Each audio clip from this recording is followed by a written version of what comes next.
Okay. Hello, everybody. My name is Nir. I'm from the organization Life and Environment. I know there are people here not just from Israel.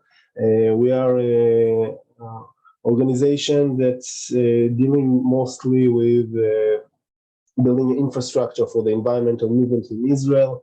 We are working to make collaborations of the organizations and to make the influence of the environmental movement in Israel much stronger in a different ways. And this is a webinar that I'm happy to open. That Ilan suggests me to do. After that, we are doing quite a lot of webinars in different issues. Last time that we did with the organization with the Australian organization, and because we want to influence on the environmental movement to get to know new ideas, new ways of influence. And I think it's very important to get to hear about new ideas. Specific for restoration network, it's quite a new idea, I think, in Israel. We started to hear about it in the last 2 years, and I think it's a good opportunity to get to know it a bit more and closer with the organization that we are hosting here. So let's introduce a bit the people that we have here in the panel. We have Peter Fiakovski, founder and chairman of the Foundation for Climate Restoration. We have Rick Wayman, CEO of the Foundation of Climate Restoration, and Terry Fu, Director of Civic Engagement of the Foundation for Climate Restoration. They will be the panelists, and Ilan Mendel will be the facilitator of the panel. And after the panel will be also opportunity to ask questions. Ilan is the CEO of the Climate Restoration Network and a co-founder and former CEO of the Foundation for Climate Restoration. Ilan is a high-tech veteran, environmental and social entrepreneur, a former naval officer in the Israeli army, and bringing over 25 years of leadership, management, and organizational business and software development. Ilan is currently leading the launch of the first climate restoration center in Israel and the Climate Restoration Safety and Governance Board. So, Ilan, I give you the stage. Thank you, Neil, very much, and thank you for the for hosting this. I would say mind-blowing webinar. We're going to talk here today about climate restoration, which is a relatively new concept, a few years old. I think it's going to make a big difference in the way that we look at the climate crisis. So why do we, what we're going to introduce today is the climate restoration ecosystem. We're going to talk about the different components, and then we're going to zoom in specifically to what we're doing here in Israel, which is launching the Israeli chapter of the Foundation for Climate Restoration. We're going to talk about what is climate restoration in a minute, but before that, why do we need an ecosystem for something like that? The reason we need an ecosystem with the various components and the various players is that we, in order to accomplish our mission of restoring the climate and restoring a safe and healthy climate of below 300 ppm by 2050, we need the different stakeholders to be engaged. So on one hand, we need investors, technologies, innovation, startups, and so on. On the other hand, we need policies, we need advocacy, we need different kinds of regulations, we need governance. These different components cannot be housed in the same organization. And so over the last 5 or 6 years, we've launched different organizations that are separate and independent. So for example, governance cannot be attached to investments and making money, because there has to be no conflict of interest in making those decisions. On the other hand, we have these organizations all sharing the same vision and long-term mission, which is climate restoration. So now, after a few years of developing these various components of the ecosystem, I would say that we're ready to launch and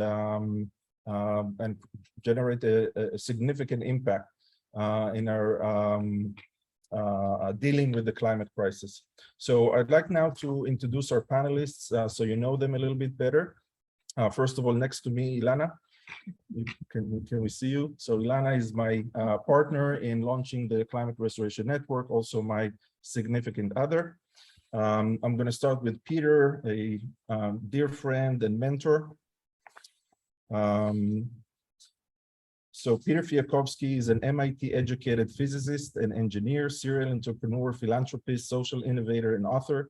Fiakovski has been an investor in and advisor to many companies working in climate restoration, in particular synthetic limestone, clean energy financing, cold fusion, ocean restoration, kelp, and methane oxidation, and helped launch Methane Action, a nonprofit focused on the science and policy needed to rapidly restore safe levels of atmospheric methane. And I think, Nir, if you can put the link to Peter's website in the chat, that'll be great. Rick Wayman is the CEO of the Foundation for Climate Restoration. Rick brings over 15 years of experience in leadership positions in socially responsible startup businesses, nonprofit organizations, and international networks. He was part of the core civil society team at the United Nations that negotiated the treaty on the prohibition of nuclear weapons in 2017, an achievement for which the campaign received the Nobel Peace Prize that year.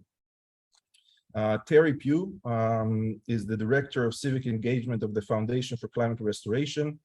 She holds a master's degree in International Policy Studies from the Middlebury Institute of International Studies at Monterey, where she studied practical solutions to the world's problems through well-thought-out policy implementation. Her lifelong interest in justice and the environment and her need for scalable, realistic solutions for solving climate change and environmental issues drew her to the mission of the Foundation for Climate Restoration. So we're going to start asking the panel some questions.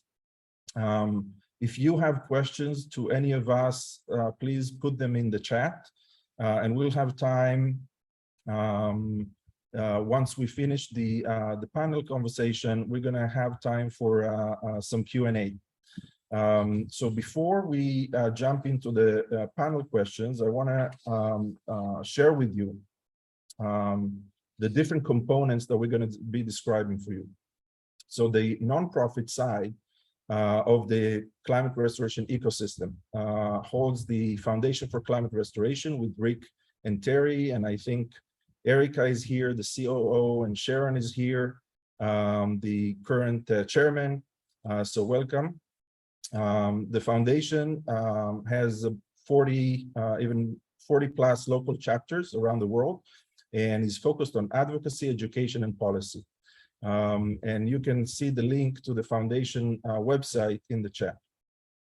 Another aspect of the nonprofit side of the ecosystem is the Climate Restoration Safety and Governance Board, which is focused on safety and governance to establish and maintain social license for global climate restoration projects and funders. You can see the link to the organization's website in the chat as well. On the for-profit side, we have the Climate Restoration Network, which is focused on innovation, technology, investments, and impact projects on the ground.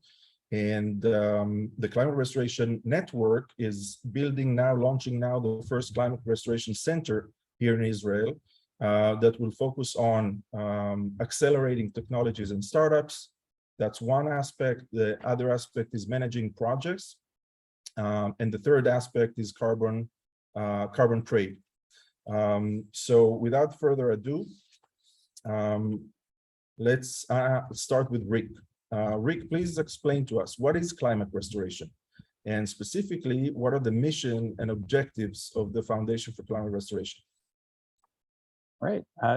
Thanks, Alon. Thank you, Nir, for inviting us today to talk, and thanks to all of you for being here. It's really exciting to meet with dedicated people working to create a better environment in Israel and around the world. So to open, climate restoration is a goal that we can be proud of. I don't need to tell any of us here how chaotic things are right now at only 1.1 degrees of warming. We see it all the time with extreme weather events, with the flooding, hurricanes, etc. If the goal is to achieve a world with 1.5 degrees of warming, we're asking people to work for a world that is even more chaotic and scarier than the world that we live in today. To me, that is not a goal.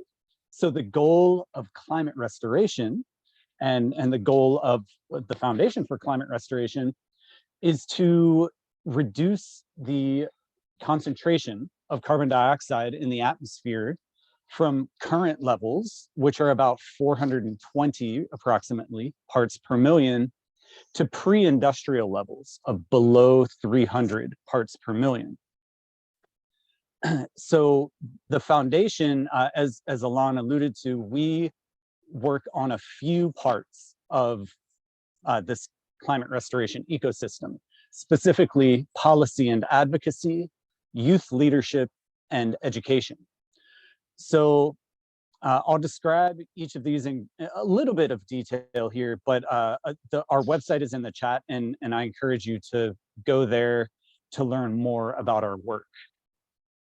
So with policy and advocacy, I'm not going to say much about that right now because my colleague Terry Pugh is here and she'll be describing that work in greater detail. Our youth leadership work, our program is called Youth Leaders for Climate Restoration. And it was started just a few years ago by two teenage girls who were inspired by our first annual Climate Restoration Forum at the United Nations in 2019. Since then, we've trained a few hundred young people aged 13 to 24. And over 90% of our participants are outside of North America. So that shows that this has very quickly become a global community. Our trainers, who are mostly graduates of the program, teach participants about the climate crisis and about climate restoration. They train the participants in how to speak effectively about climate restoration. We bring them together in global teams to study climate restoration projects and come up with their own ideas. And then we also provide opportunities for our young graduates to continue engaging in climate restoration work through our local chapters, as well as through partners, including the United Nations Youth Office. A few of our educational initiatives that I'll mention. First is the Solutions Series. What we're doing right now is we are shining a light on 9 different types of carbon dioxide removal solutions. And in the month that we spotlight that solution, we create a white paper, we do numerous blog posts and social media posts about it. We create a short animated video about that solution, and we host an expert panel where practitioners and scientists, educators who are in that field talk about their work. So just coming up in next week, we're launching Coastal Blue Carbon. So that is our next part of the solution series coming up soon. I mentioned white papers, which we do. Last year, we published a kids digital lesson. That is for kids aged around 10 to 13, approximately. That's an online lesson that, that kids can take either on their own or as part of a class. In just a few weeks, we should be launching a high school course So that's for kids aged about 14 to 18. And again, this is a self-paced course designed to engage with young people either on their own or as part of a group. And then the last thing I'll mention in terms of our educational initiatives are all kinds of videos. I already mentioned our short animated videos that we do as part of the solution series. We host other expert panels as well, in addition to our annual forum, which actually just concluded a couple weeks ago, our 4th annual forum. Thank you, Rick. Actually, I wanted to ask you about the forum. If you can say a few words about what was the content there, and also how can people watch the recording of those videos? Well, Nir, thank you for putting that YouTube playlist in the chat. That is how people can watch all of the recordings from our 4th annual forum, which, as I said, took place just 2 weeks ago. So at that forum, we held a series of panels and workshops where experts, community advocates, innovators, and academics came together to highlight the exciting progress of climate restoration throughout the past year. So this was our 4th forum, and in past years, we focused a lot on the what of climate restoration, defining the goal and explaining some of the solutions. How are greenhouse gases like carbon dioxide actually removed from the atmosphere? This year, we focused a lot more on the how. So we talked about what F4CR is doing in terms of equity, global engagement, and youth activism. Those were all at the forefront of the forum. So for me, the focus on equity was a big highlight for me. We added equity as the 4th pillar of climate restoration earlier this year. In the past, we had focused on financeability, scalability, and durability, how long carbon can be sequestered. So those were our 3 criteria. Those remain, but we added equity as the 4th one. So this was the most highly attended session of the forum, and a piece that I think had largely been missing from talk about climate restoration. So very happy that we've been able to add that. Another thing that really stuck out to me is the geographical and age diversity of our speakers. We had an incredible lineup of people from all around the world, global north, global south, all different time zones. Our youngest speakers were in their teens. So truly representative of a small but growing and exciting global movement.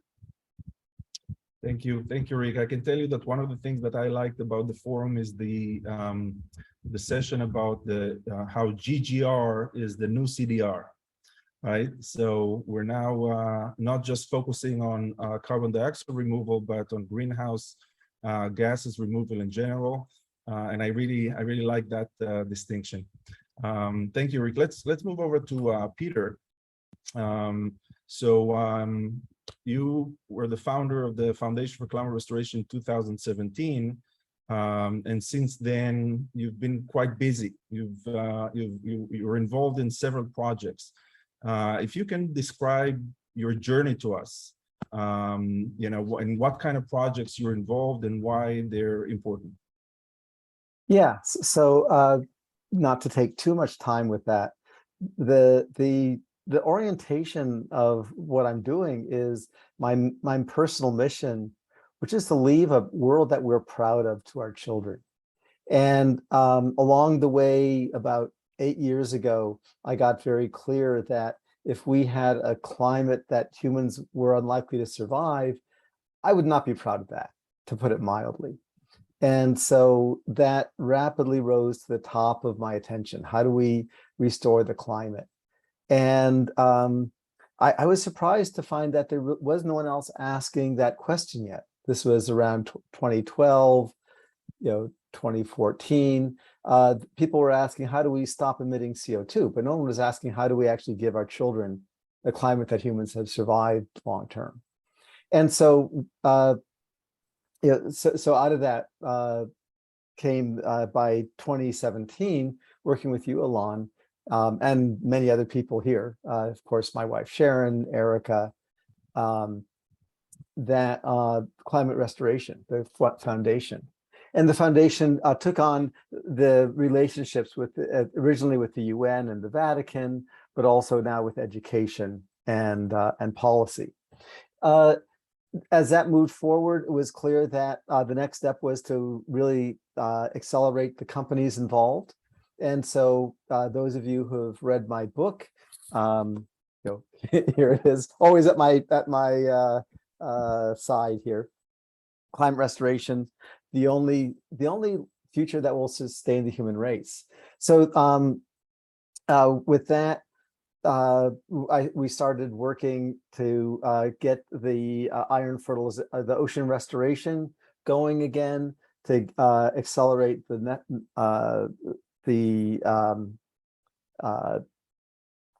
kelp solutions and the synthetic limestone solutions, and we helped get those companies going. Then about 3 years ago, it was clear that we had to, that we actually, 3 years ago, we could see that we could get all the carbon back out by 2050. It was not a pipe dream. It was not even a dream. It's just the design. And again, Alon, thank you for your assistance in working through that design. And right about then, it was clear that we had to deal with methane, that not only is it a 30% of the warming we get right now, but it also is a potential extinction event. The last time we lost our Arctic ice, we had an extinction event from methane. So we helped launch, and Rocio Herbert is part of the team for that, the Methane Oxidation Corporation, it's now called Blue Dot, and then the Methane Action nonprofit, which is developing the political demand for methane oxidation, methane removal. And then as that's gotten going, it became very clear just in the last 3 or 4 months that we have to have the governance. Everyone talks about the governance, but no, it's sort of like the weather. Everyone talks about the weather, but no one does anything about it. You know, the same with the climate. Everyone says it's a problem, but we had to actually say, okay, we're going to restore it. And the same thing with governance. And finally, our team, again, thank you, Rocio, for helping initiate that with me. Our team, and then Alon, thank you for coming in very rapidly. We are creating the structure for a governance, bare bones, exactly what's needed, no more and no less. So that's 4 minutes. That's not too bad on everything that's going on since 2015. Very good. So there's one more thing, Peter, I think that you forgot to mention with this, which is the documentary film that is being produced right now. So if you can say a couple of words about that, but before you do, I don't think we're going to have time to get to know all the people that are on the Zoom. We're going to have a little bit of time for questions at the end, but in the meantime, if each one of you can put your name in the chat, try to do it in English so everybody understands your name and your mission or your organization's mission in terms of addressing the climate crisis. That would be great, so we can at least know who's here and get in touch later. Peter, would you like to say a few words about the documentary? Yeah, thank you for that. I look forward to seeing people's descriptions of what are you working on, what's important to you. So at this stage, we had the opportunity to build on the book. The book came out in April, and Alon helped have it published in Israel twice now. And that was a good reason to get a documentary started. It was originally going to be a 40-minute documentary. It now looks like it'll be 2 or 3 40-minute episodes that could be on various networks. And it's been a wonderful device because we're getting people calling us that they want to be on it. So we actually had one of the top climate scientists on our call yesterday contact us saying, can you come out and interview me for your climate restoration documentary? So it will have a version out in November for the COP meeting in Egypt. And because it's grown, I don't know when the final, well, you never know when the final version is going to be out, probably around the end of the year. Stay tuned for climate restoration. So, and the working title is Back to Our Future. Thank you, Peter, for that. So again, if you have any questions to any of the panelists, please send them to me in a personal message, so it wouldn't bother everybody. But put your name and your mission or your organization mission in the chat. Now moving over to Terry. So Terry, you're in charge of the local chapter program for the foundation. If you can tell us a little bit about, the program, when did it start? What have you been doing up until now? And maybe some highlights from different local chapters that are already working. What kind of achievements you've seen? Great, thank you so much. First, I'd like to thank you for having us on your program. And I'd like to first jump into who we are. Our organization focuses on creating the political will to restore the climate. That's it in a nutshell. We are an independent, global, US-based nonprofit that is focused on training people in how to educate elected officials and communities on the importance of reaching the 300 parts per million of CO2 by 2050. That is our goal. And the best part about us that everybody who's part of the organization understands is that we are solution-oriented. And this solution-oriented approach is very helpful in getting our message out because it's positive. We do this through meeting with, we're having meetings together with ourselves and educating each other on what's happening in carbon dioxide removal. But we also meet with groups and elected officials to change the conversation towards solution-oriented responses. Our chapters are the backbone of this movement, and we welcome Israel to join us as one of our newest chapters. And it is a most welcome addition to the family of the Foundation for Climate Restoration, which Rick is our CEO of. Globally, we've been involved with getting many pieces of legislation introduced that focus on solutions, and quite a few have actually been passed. So we haven't done this alone. We've done it with our partners around the world, but that's generally the focus of our organization. Most of the time, our chapter members have the happy job of letting decision makers know that there are solutions already available and ready to be deployed. And we have many more in the process of rolling out daily, which is very exciting. And here in the US, we have just passed a bill that put another $369 billion into the effort, and it includes global innovators around the world. So that's very exciting to see that growth. And we see solutions, both natural and technological, as being pivotal in our removing the excess CO2 when combined with mitigation itself. So those are some of the key points. I should probably point out that we have over 38 chapters. 15 are in the US, 13 in Africa, 8 in Europe, and 1 each are launching in Israel and South America. We also have 1 in India and 1 in Pakistan. So we've been affecting policies at the state and national level through these actions. Very good. Thank First, you. I forgot a really important thing I should point out here is thank you to the founding members of the Israel launch team, Michal, please excuse me if I mispronounced your name, or Moshe, Dror, Ilana, and Ilan. We want to acknowledge this Israeli launch team for putting so much time and effort into getting started on creating an Israeli team. It takes the will and drive to get a chapter started in order to get things moving when it comes to policy. And the Israeli team has been proving that they are interested in restoring the climate. Thank you for that, Terry. And I don't know if it was my audio but you were breaking up a little bit when you were saying the name. So let me repeat that. We have Or, Dror, Michal, and Moshe that are helping us to launch the Israeli chapter. Terry, could you describe to us what is the process of launching a new chapter in a new country, and where we are in that process in terms of Israel?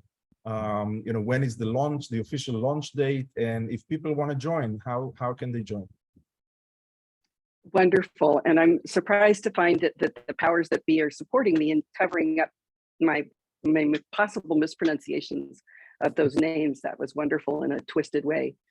Our launch will be after Sukkot on October 19th at 8:30 Pacific. That would be my time. It's early in the morning for me, and 6:30 Israeli time. That would be in the evening for you.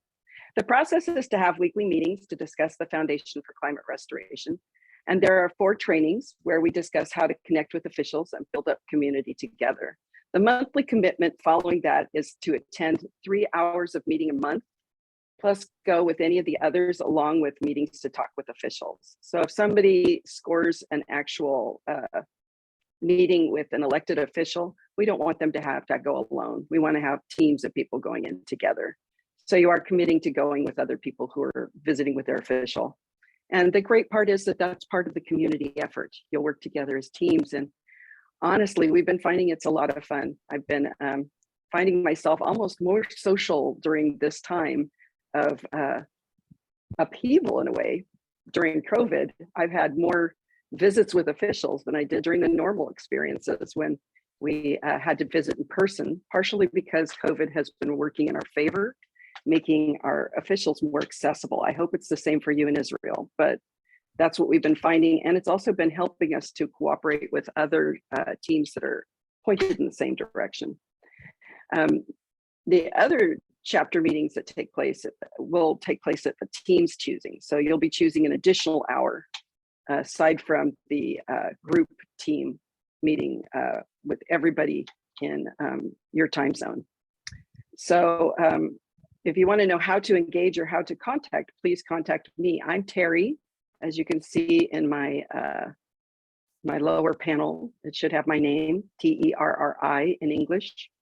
Terry at, and the shorthand for the Foundation for Climate Restoration, which is our group, is F4CR.org. I hope that helps to make it easy. Feel free to contact me and I'll get you started. Very good. Thank you very much, Terry. And thank you, Neil, for putting Terry's email in the chat. So if anybody is interested to join, please reach out to Terry. Or alternatively to one of the 4 people that we mentioned, if you know them personally. So, I want to ask now, this is an open question to all 3 of you, and hopefully we can hear from all 3 of you what you think about this. What do you think Israel's importance or relevance to climate restoration and addressing the climate crisis in general? We know Israel is a small country. Why do you think Israel is important and relevant? Well, I'll start. I've been to Israel more than the other 2. Israel has a huge opportunity. Part of it is symbolized by the fact that we're starting one of our first international chapters in Israel. There's a certain creativity and a willingness to go beyond conventional thinking, go beyond what people think might be possible to make what we really want happen. And that's part of the Israeli psyche, as far as I can see. And there are resources. One of the things that you brought to the party is because everyone has military service, there's a certain kind of training and group cooperation that's available there, which I haven't seen anywhere else. And the fact that you've brought in government officials so rapidly makes a big difference. So those are the 3 things that I think really Israel brings in that that are unique to Israel. Thank you, Peter. Rick or Terry? Sure. Well, I certainly agree with what Peter said. Just to maybe add one or two things. First of all, I would say the fact that there are people in Israel who care, that is huge, just on its own. I mean, what we see here today in this Zoom room, the fact that there are people who care, of the fact that the Life and Environment Network exists, and the individual focuses of the groups that make up that network. In many ways, all of that work is already under the umbrella of climate restoration. Even if your group is working on the energy transition to make less emissions in the future, that's kind of technically called mitigation, but it's also under the umbrella of restoration, because climate restoration will not work unless very little or no fossil fuel emissions are continuing to happen.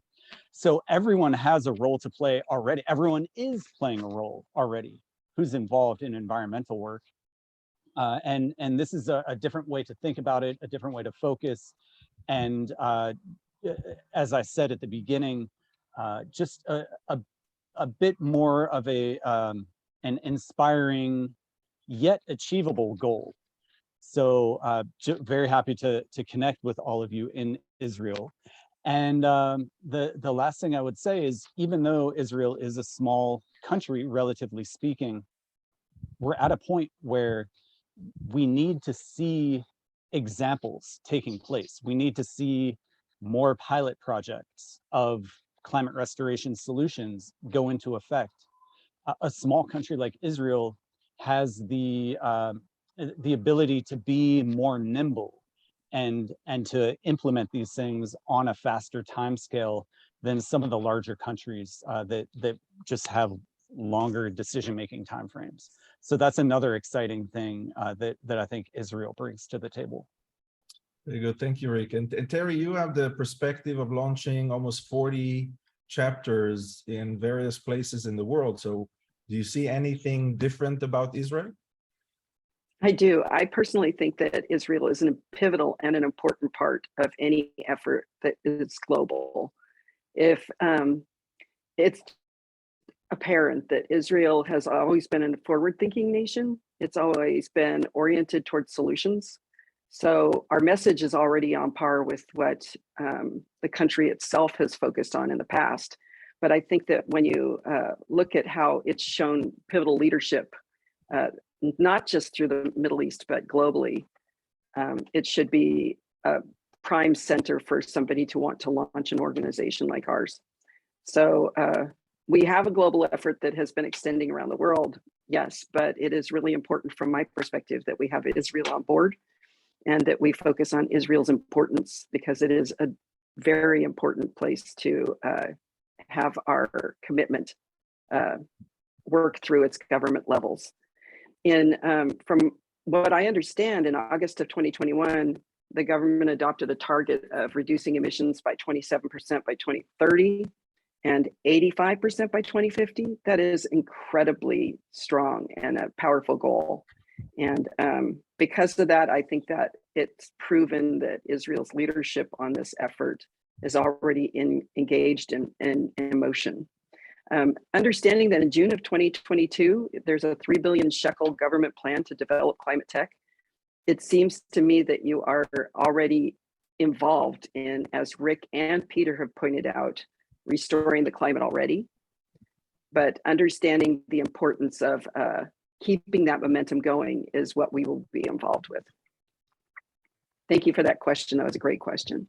Ilan, if I can add one other part is, when it comes to nations endorsing climate restoration, the first one was actually the Vatican in our work with at the Vatican, because they have a moral perspective on the world, much more moral than about profit than like most countries. And it looks like Israel is likely to be the second country to endorse climate restoration. The point is that because there's a certain a strong moral fabric in the whole establishment of the country, climate restoration is about people. It's about humanity surviving. It's not about economics, although it helps, and it's not about just nature, and it certainly helps nature. Israel's shining a light unto the nations is actually critical for this mission. And thank you for holding the light. Thank you for that. I think this is going to be the last question, maybe a couple of questions before we open the panel for questions. But you know, we're maybe a month and a half away from COP27, the International Climate Conference that will be held in Sharm el-Sheikh in Egypt this year. So I want to start with a question. What are your plans for COP? What are you hoping to see there? What are you hoping to accomplish there?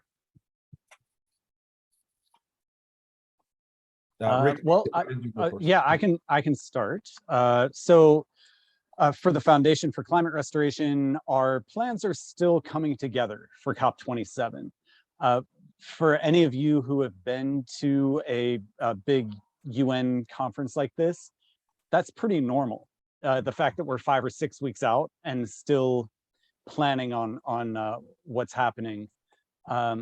We're still getting new information from the Egyptian government every day about logistics and details. So my goal for the conference is similar to what I just said in the answer to my last question, which is ultimately to make climate restoration the framework under which mitigation, adaptation, and restoration work is happening.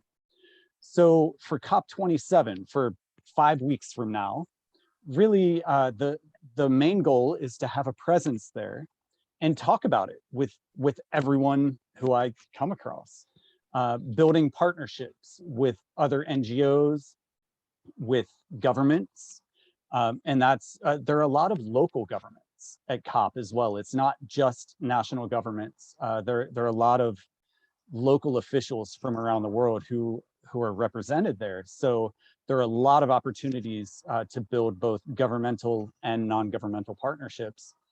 And then networking opportunities in general are really outstanding. Again, with partners and potential partners, funders, and governments. So that's kind of the broad goal that we have to achieve at COP27 next month. Almost next month, November. Yeah. Thank you, Rick. Peter, what is your response to that question? It's quite similar to Rick. The big opportunity is just talking to a lot of people and happening to talk with various leaders. We'll be promoting climate restoration as a whole, the book and the documentary. We'll be promoting, and then inside of that, the safety and governance board is critical. As I said, everyone talks about the weather and no one does it. People have been talking about governance, and people are going to be very excited to find out that there's actually someone working on it. Now, I expect a lot of pushback, although I haven't seen any yet. But once you get talking about it, it becomes unstoppable. And then finally, like last year, there'll be a lot of discussion and promotion of the concept of removing methane, of actually restoring methane levels, and amazingly preventing a methane burst and an possible extinction event. So there's a lot of things to discuss. And I think typically 10 or 20,000 people come. Thank you, Peter. Rick, I know you have another thing that you wanted to add. Yeah, just a little story about COP26 from last year. But I do, Peter, you brought up a great point that methane has really come on the scene at COP. Just at COP26, the issue of methane took on a great deal of importance, correctly.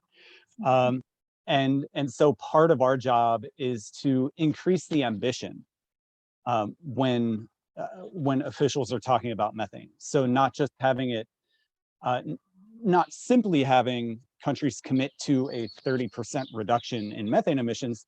that's important, but that's insufficient for a climate restoration goal. So our job again is to push to greater levels of ambition. But what I wanted to share is about COP26. That was my first COP meeting, and it was really wonderful, the unexpected opportunities that come up. So the Foundation for Climate Restoration has a chapter in Madagascar, and that's a country that is dealing with an incredible amount of climate chaos right now. And our chapter does really wonderful work, and the leader of that chapter knew that I was going, and he knew he had a contact in the Madagascar national government who was going. He set up what was intended to be a small meeting between the two of us, and that meeting took place. But because I was there for a week, she then brought me into meetings with additional high-level representatives of the Madagascar government. We talked about climate restoration, about their opportunity to lead Francophone countries, to lead African countries in climate restoration efforts. That's ongoing.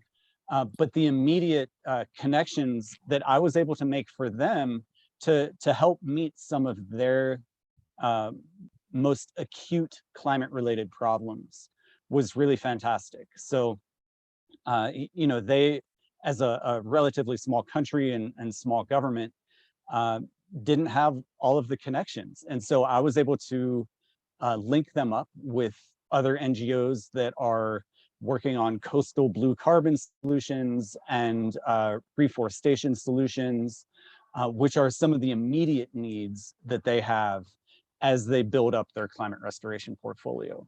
So it's just, that's another thing, is there are just unexpected networking opportunities that happen at big events like this. And so that's another wonderful opportunity for us to elevate the vision and the implementation of climate restoration. Very good. Thank you very much, Rick.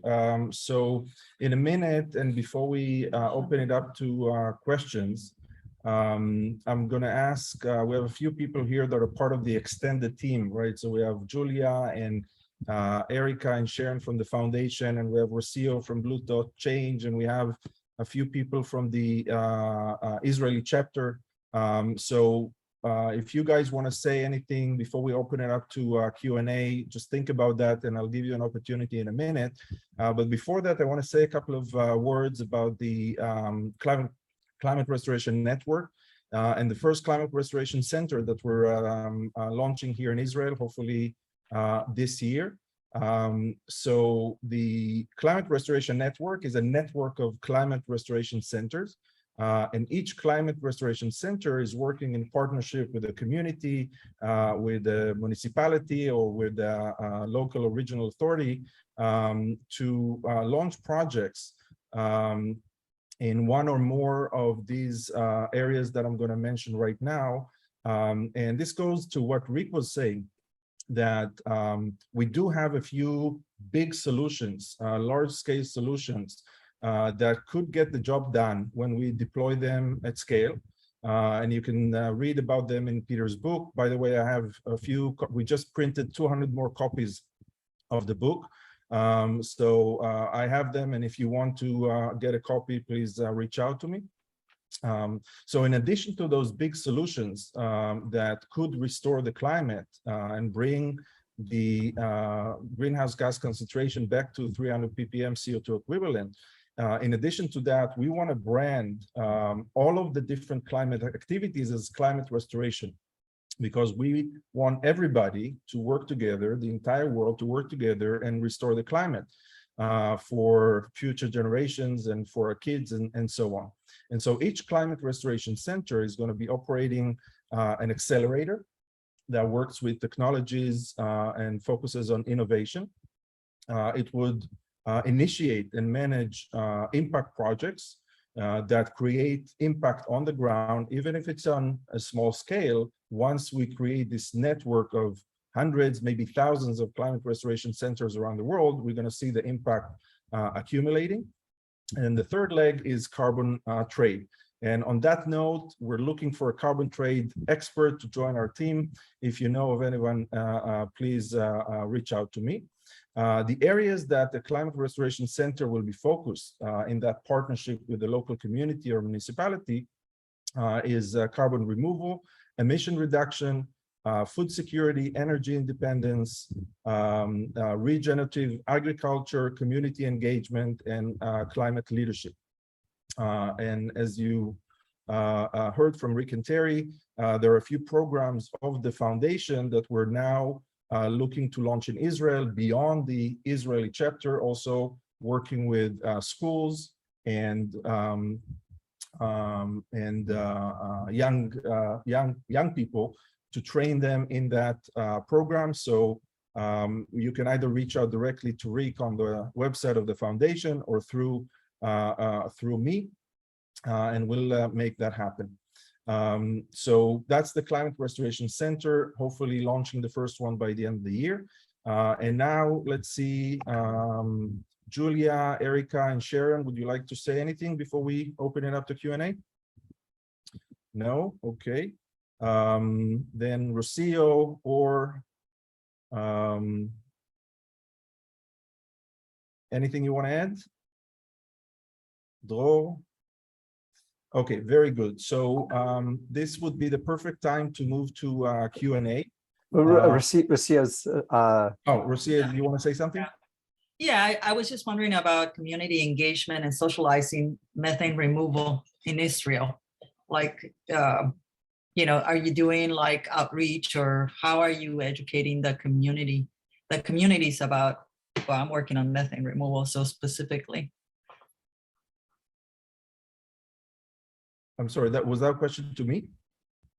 Oh, yeah, I was just, you know, you said if I had any questions, so I thought I asked that. Okay. So the question was, how do we engage? Yeah, you talked about community engagement, and I'm just asking you to say a little bit more about that. Okay. In the context of a climate restoration center, the engagement usually is around education. So some people are not even aware about the climate crisis, let alone the possibility of restoring it. So, you know, sharing with people the solutions, so they know how to implement this. Sometimes in you know, different communities, the decision is made by all stakeholders and not just by a small group like a company, for example. And so we need to have a buy-in from the community if we want to make some changes to the infrastructure, to the food supply, and so on and so forth. So that's what we're talking about. In the few projects that we're starting now, we believe that climate tourism is going to be an aspect of what we're doing, because people are going to come and see, what is happening. Also in terms of education and training, other people coming from other people to learn how to implement those solutions in their community and so on. So that's what we're thinking about when we talk about community engagement. Thank you for that question. We're now going to turn to the Q&A, but before that, I want to thank the people from our team that are here, Omer Barak, Ran Lichtner, Amiad Lapidot. I'm hoping I'm not missing anybody, and I see some members of my family here, so thank you for joining us as well. Very good. So, Alon, do you see Terry has her hand up? Oh, yeah, I do now. Yes, thank you. Terry, go ahead. I would like to answer that awesome question that you just had about what does it look like when we're engaging and talking about, say, methane. What happens is we have different presentations at the Foundation for Climate Restoration. We have different meetings that you can go to learn how to talk about this, or you could just listen to the recordings if you can't make a meeting. It's really rather easy and comfortable to slide in there and be able to communicate.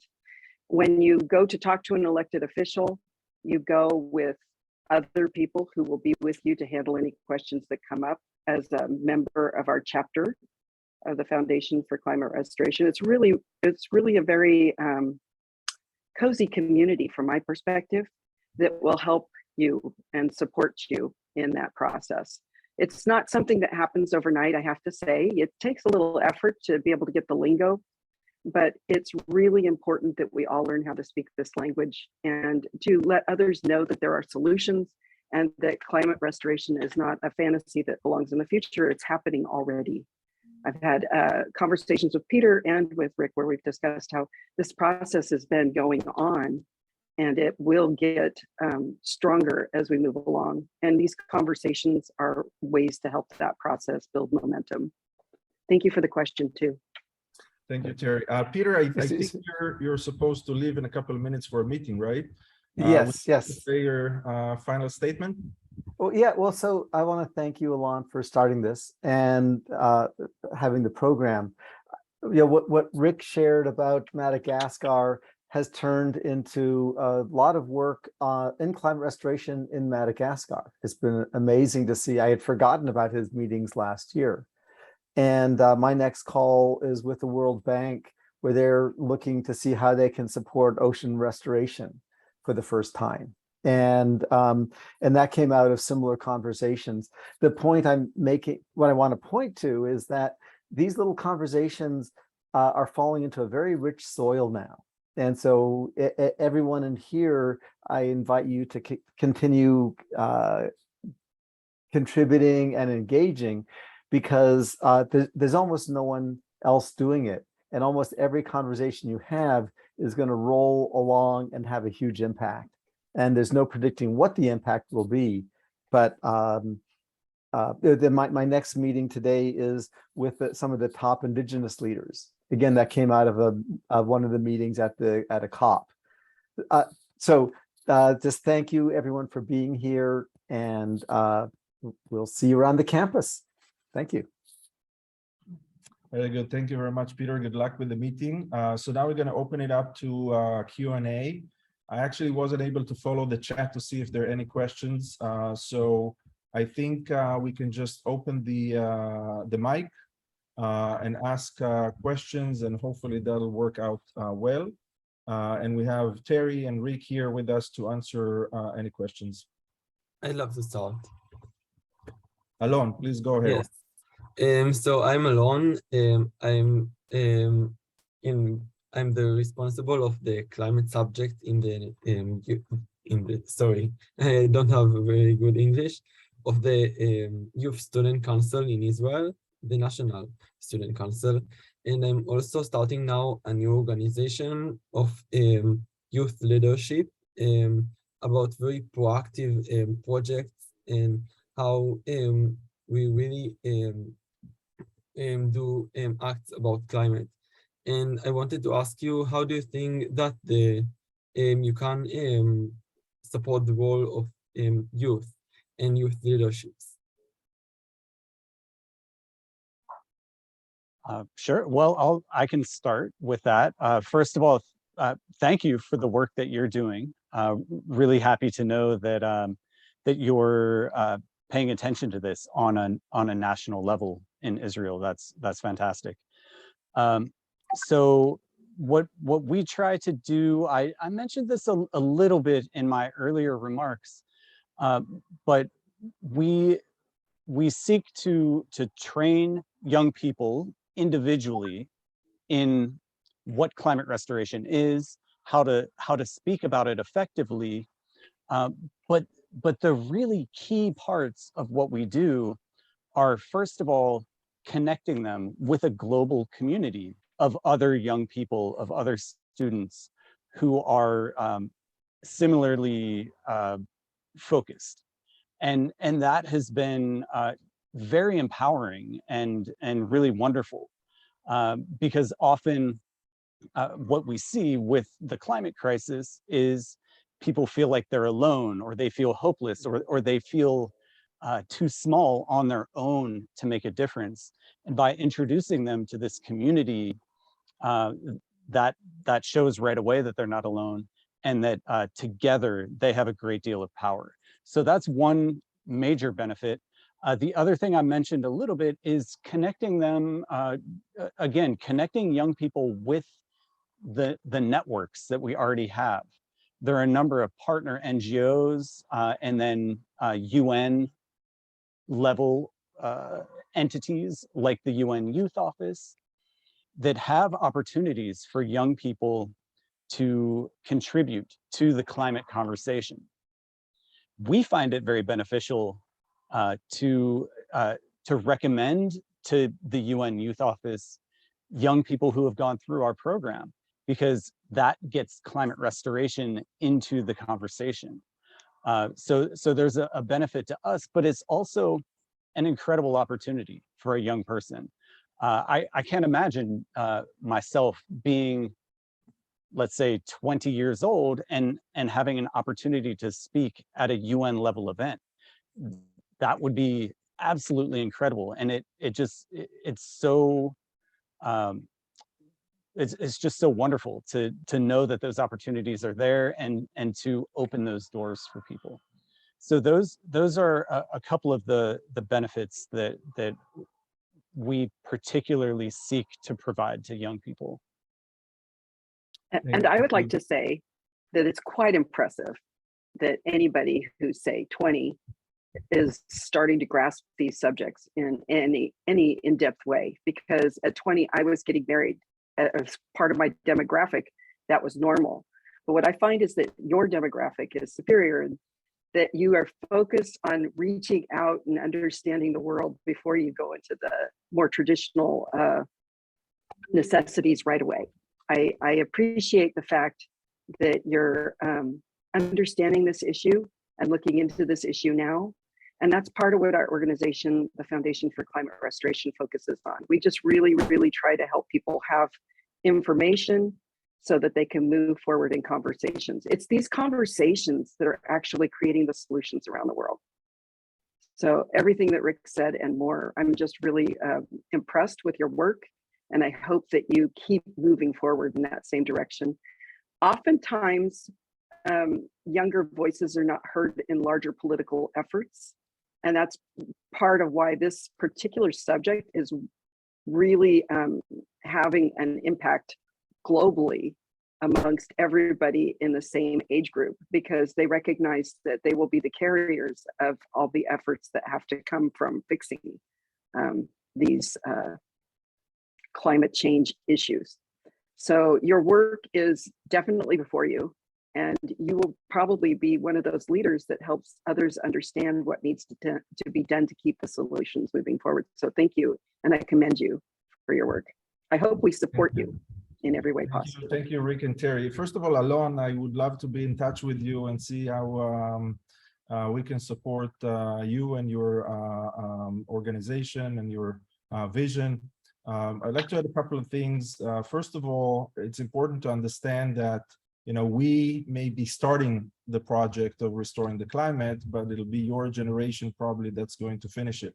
And so it's more, we're now focusing on raising awareness and training people how to educate and how to share this vision. But eventually we would like to have lots of people working in that space. It's going to be, you know, a multi-trillion-dollar operation before we get it done. And it's going to be at least a 30-year project. So we're going to need you and all your friends to come and help.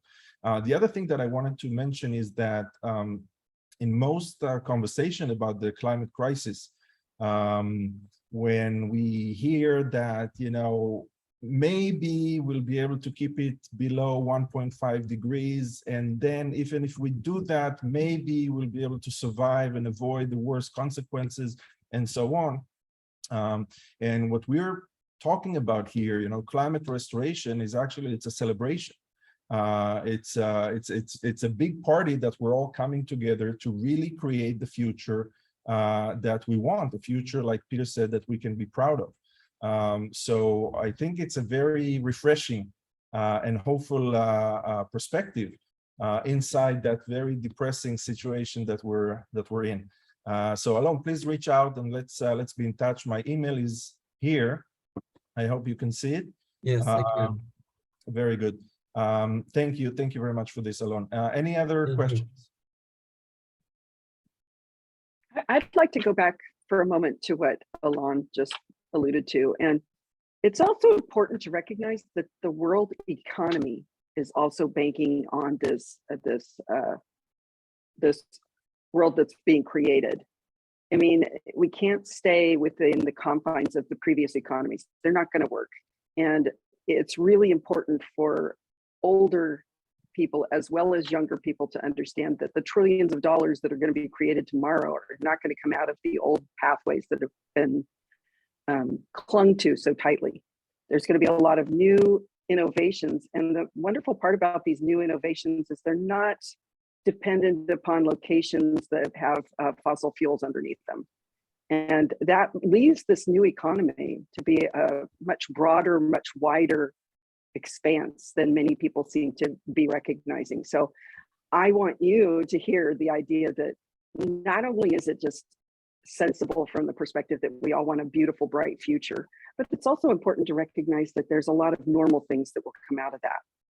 So thank you so much for bringing that up. I didn't mean to tag on there. I just had to blurt that out. Thank you. Thank you. And Ilan, I just wanted to say that I already have you in my WhatsApp, in my contact members. So I already sent you messages. So very good. Thank you. Thank you for that. Any other questions from the audience? You can either raise your virtual hand or your real hand, or just unmute yourself and ask a question.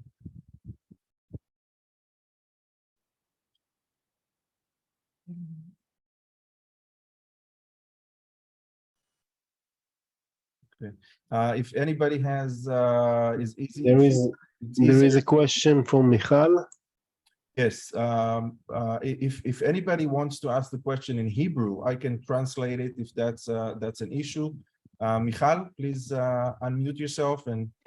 Yeah, not a question, and sorry I'm not on video. I just wanted to add that one of the things we were talking about is also the fact that Israel is also has beyond environmental concerns, has a lot of safety and political concerns, and many people, there's organizations that are actually that have the hold the view that these things are linked, and that environment can be a motivation to work together. And there's organizations like EcoPeace, and there's the Arava Institute, and that we were talking within the small group about reaching out, and that may be also something that could help with getting more UN help for climate restoration here, so that there's these windows also that we didn't open yet, but that we are hoping to open. Yes, very, very good thing. That's a very good point. And, you know, we can also see different ways for regional collaboration between Middle Eastern states and so on. And one thing that wasn't mentioned here is that Israel and the Middle East is actually in a place that's going to suffer worse consequences than other places in the world. We have with us Doron Levin. I hope maybe Doron, you can say a few words about the security implications, right? Because you're working with the army, and can you say a few words about how the government of Israel and the army perceives the threat of the climate crisis? So hello, my name is Doron, and I'm in charge of the preparation of the Ministry of Defense, which is Ministry of Defense and the IDF for the climate crisis. We're looking at it mostly through the prisma of adaptation. We said 80% of our effort is towards adaptation, 20% is toward mitigation. Because the first aim is making sure that the IDF can do its job in 2050 and 2070, whatever climate conditions we'll have. So we first need to make sure that we are able to operate under those conditions. And because we are the biggest organization in Israel, so we have a responsibility in the mitigation level also to do our part, and that's why we look at it as a broad aspect.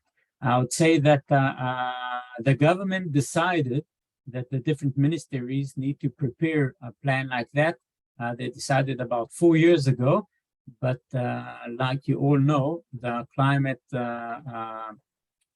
is a very complex situation. And if you take a very complex ministry and you try to look at all the aspects of a complex situation in it, it's a big problem, and that's why it took them a few years to build the different method how to cope with it. I would say that we are did a big we went a long way this year, and a big improvement has happened, but it's still a very long route to go. I must say that if the restoration will stop the situations we need to deal with, it'll help us a lot. But we can't build on that, because we can't let that, if it won't happen, we will find ourselves disabled to operate as we should in 20, 30, 50 years from now. Actually, what we do is we look at 2070 and 2100, and we prepare to the conditions that this area will find then. So it's also geopolitical, but it's also very technical, and it's also buildings, and also ammunition, and also people, and many other things that we need to look into. Very good. Thank you very much, Doron, for this. I see also, do we have any questions? May I comment on that? Here in the Yes. United States, our security forces recognized early on, that was decades ago, that our ports, our airports, and many of our cities are within global sea level rise issues. And I mean, San Francisco airport, I think, is at 7 feet. Many different places in the US are in,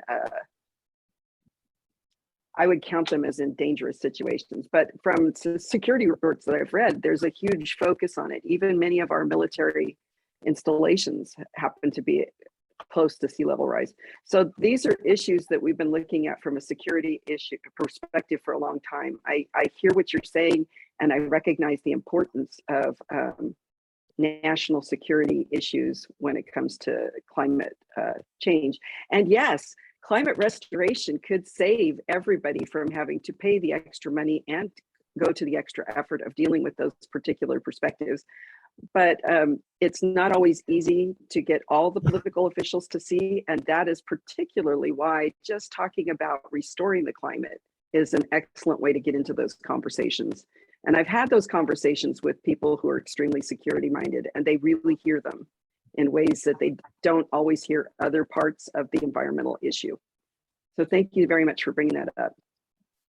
So you're correct. And really the first thing we did is we went to learn what the American and what the British and what the New Zealand and the French did. We decided that we don't want to start on the first grade. We want to jump to the fourth grade, because we took the issue late, and so we did that studying, and really much was done.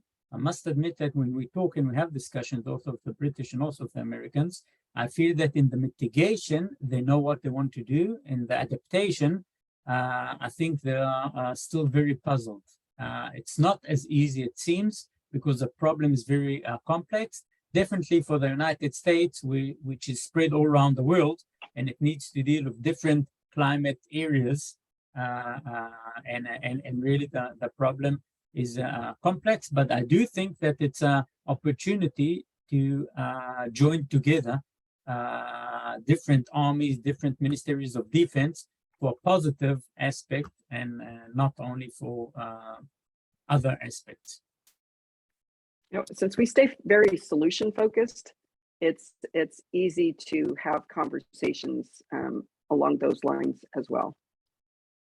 I didn't mean to cut you off if you had something you wanted to say, Rick.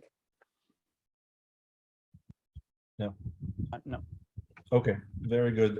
Any other questions? I see we have here Orly Ronen from Tel Aviv University, right? Sustainability and climate expert. Hi, Orly.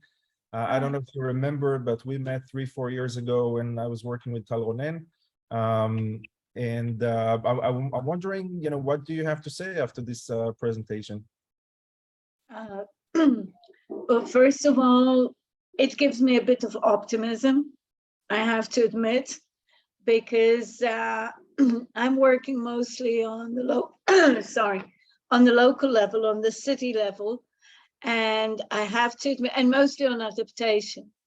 And I have to admit that at first it was very difficult to get the challenges across, because cities are mostly occupied with the problems and challenges of tomorrow morning, if not to say this afternoon. But I think that in a way, after COVID, the local government is realizing that one of the most important assets for a city is to be resilient. And resilience is not only disease, and it's not only security issues, but they're realizing more and more that climate is definitely one of the challenges. And in the last probably 2 years, we've seen more and more local governments in Israel and actually across the world beginning to prepare adaptation plans.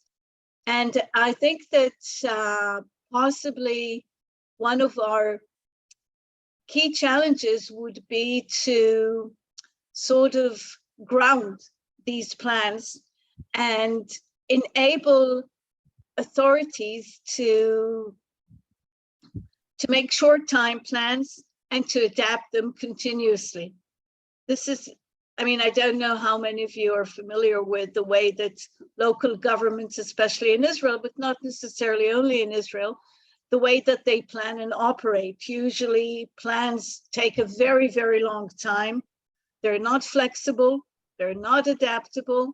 And it's not only physical plans, but it's, strategic plans. It's the way that the local government operates. And we're trying to change the mindset of local government to be quick, immediate, and very, very flexible in order to adapt to the changes. And in this, first of all, it's a conversation I'd like to, instigate, continue to have in Sharm, and possibly we could set up some meetings in Sharm.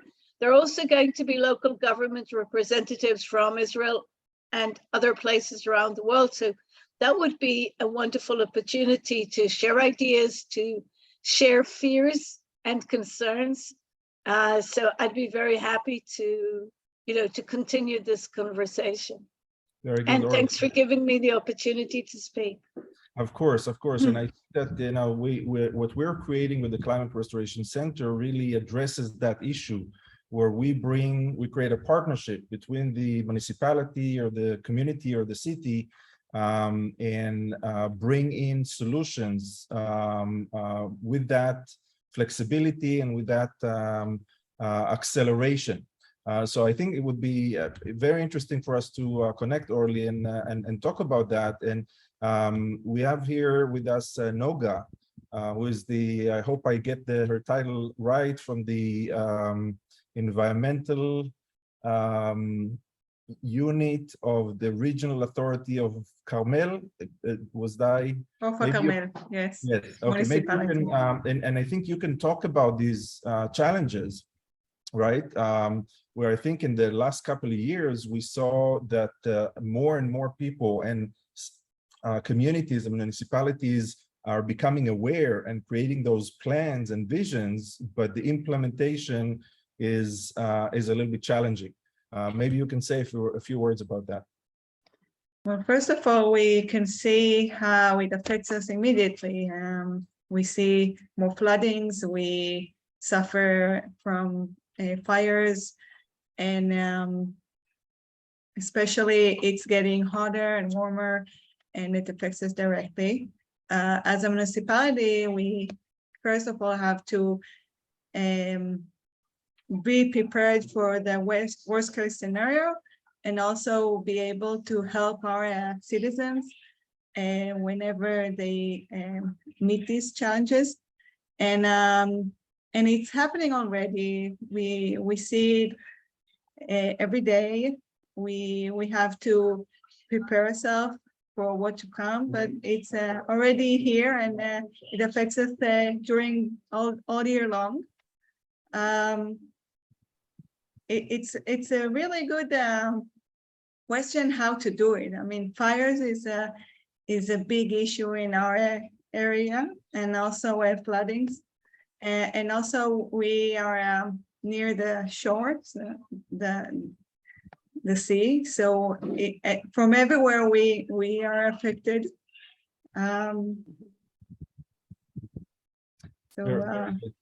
Thank you, Noga. And you know, it makes me feel like maybe we should have another Zoom webinar, which is less presentational and more kind of brainstorming and thinking how we can all, you know, support each other and accelerate the impact and accelerate the collaboration and so on. So I'm very inspired by this this webinar, and thank you very much for joining all of you. We have just a few more minutes before we need to conclude. So are there any last questions? Could I pop in here? We have a lot of local efforts like the ones you're describing going on with our foundation, at least in the United States. So what happens is a chapter can decide whether it's going to focus on local efforts and just do periphery ones for the national effort. I mean, as a group. In our East Bay chapter, they're very focused on all the local municipalities around inside that particular county.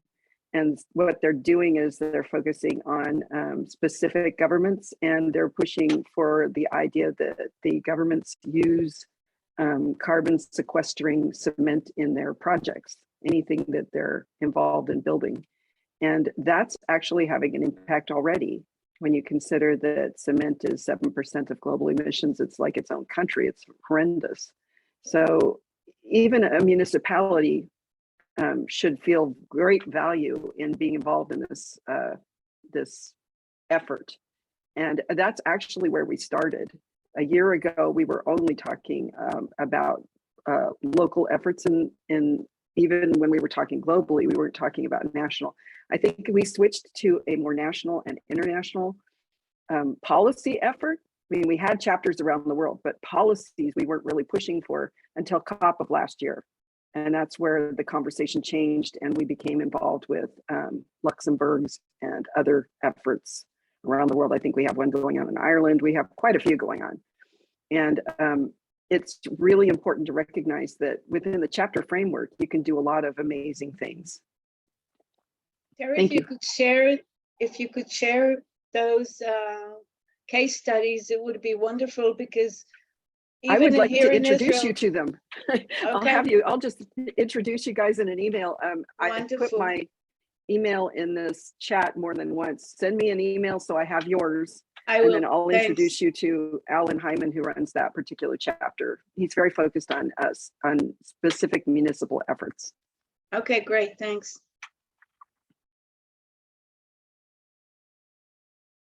Ilan, you're on mute. Thank you so much for joining us, and I'm inspired and hopeful after this webinar.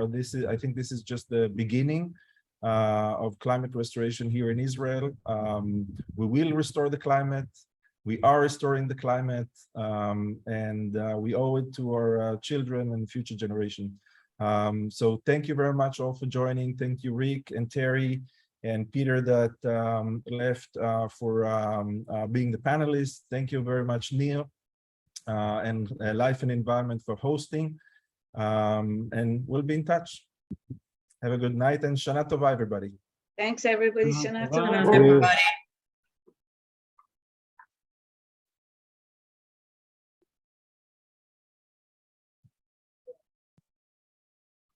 Thank you for this opportunity, Ilan. Thank you, Terry. I think, Neil, can you